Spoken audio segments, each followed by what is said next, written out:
Sobat Berinvestasi, berikut merupakan ulasan pasar minggu ini. Zona Amerika, hasil pertemuan The Fed bulan Januari dijelaskan bahwa kebijakan moneter yang ketat telah mencapai titik puncaknya, tapi belum akan mengimplementasikan kebijakan longgar dalam waktu dekat, sampai yakin inflasi target sebesar 2%-an dapat tercapai. Data pertumbuhan ekonomi kuartal 4 untuk yang kedua kalinya akan dirilis pekan ini. Diprediksi tumbuh 3,3% annualized versus 4,9% annualized kuartal 3. Pekan ini akan dirilis data pertumbuhan bulanan untuk bulan Januari terkait pertumbuhan pendapatan personal dan pengeluaran personal yang diprediksi masing-masing tumbuh 0,4% atau 0,2% versus pertumbuhan bulan Desember untuk pendapatan personal dan pengeluaran personal yang masing-masing tumbuh 0,3% atau 0,7%. Kita masuk ke zona Indonesia. Sesuai ekspektasi, Bank Indonesia tetap menahan suku bunga acuan.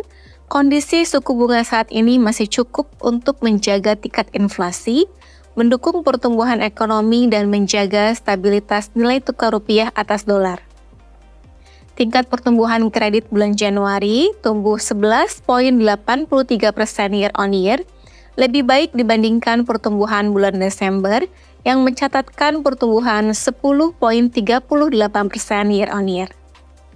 Neraca transaksi berjalan di kuartal 4 tercatat defisit sebesar 1,29 miliar US dollar atau sebesar 0,4% terhadap GDP. Selama 3 kuartal terakhir, transaksi berjalan tercatat di level defisit. Suplai uang yang masuk dalam kategori M2 tumbuh 5,4% year on year di bulan Januari, lebih baik dibandingkan pertumbuhan 3,5% year on year bulan Desember. Peningkatan suplai uang yang masuk dalam kategori ini mengindikasikan bahwa aktivitas perekonomian masyarakat mengalami peningkatan.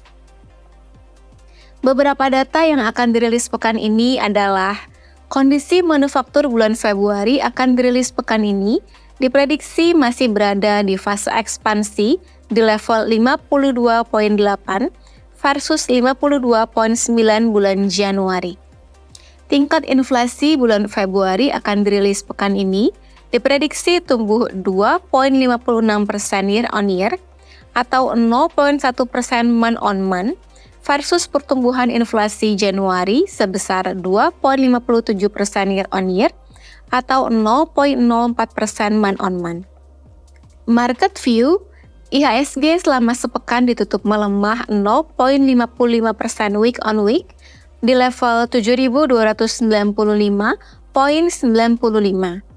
IHSG masih belum berada di zona positif setelah dirilis data suplai uang yang masuk dalam kategori M2 bulan Januari serta data pertumbuhan kredit bulan Januari yang masih menunjukkan tren positif, seharusnya memberikan rasa optimis bagi pasar bahwa perekonomian Indonesia masih berada di zona positif selama bulan Januari, atau kinerja emiten juga seharusnya masih berada di zona positif selama 1 bulan terakhir.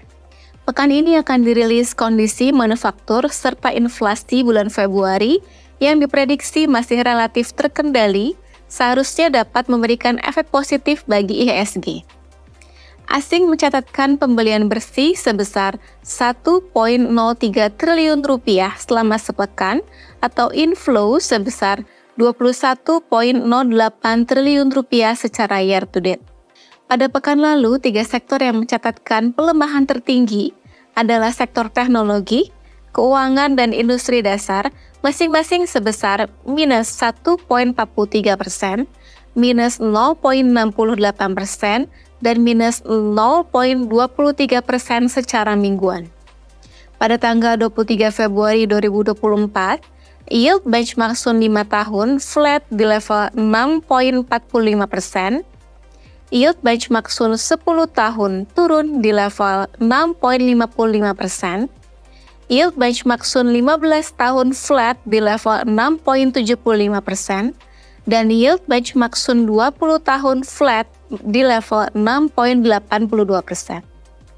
Kepemilikan asing pada pasar Sun pertanggal 22 Februari 2024 tercatat sebesar 838,19 triliun rupiah atau sebesar 14,56% dari total outstandingnya, menurun dibandingkan posisi per 16 Februari 2024 yaitu sebesar 840,24 triliun rupiah atau sebesar 14,66% dari total outstandingnya.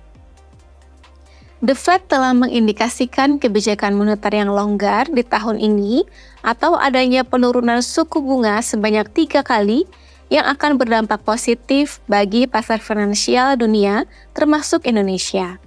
Tampaknya Amerika Serikat akan mengalami soft landing karena untuk tahun 2023 ekonomi diprediksi masih tumbuh 2,6% year on year, sedangkan tahun 2024 diprediksi tumbuh 1,4% year on year.